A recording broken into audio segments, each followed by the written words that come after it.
Séquence de mathématiques du lundi 4 mai.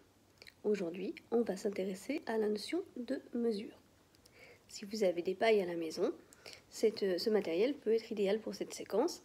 Si vous n'en avez pas, vous pouvez le remplacer par des bandes de papier. On va donner à l'enfant 4 pailles ou bandes de papier de longueur différente, par exemple 4 cm, 5, 6, 7, et lui demander de les comparer.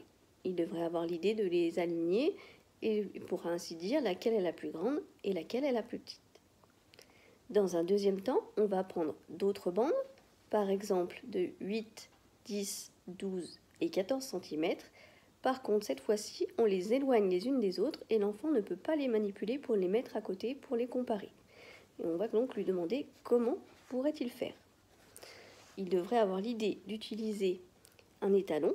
Si cette idée ne vient pas, on va la lui suggérer.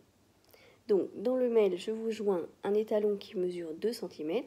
Ainsi, il va pouvoir reporter cet étalon sur l'objet et dire quel est le plus grand, quel est le plus petit. Pour terminer cette séquence, c'est le même travail sur une fiche. Donc, il faut mesurer les petits segments avec l'étalon et marquer est-ce que ça fait 2 étalons, donc 2 unités, on va écrire 2U. Est-ce que ça fait 3 étalons, on mettra 3U, etc.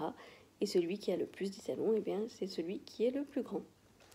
Voilà, et je vous dis à demain.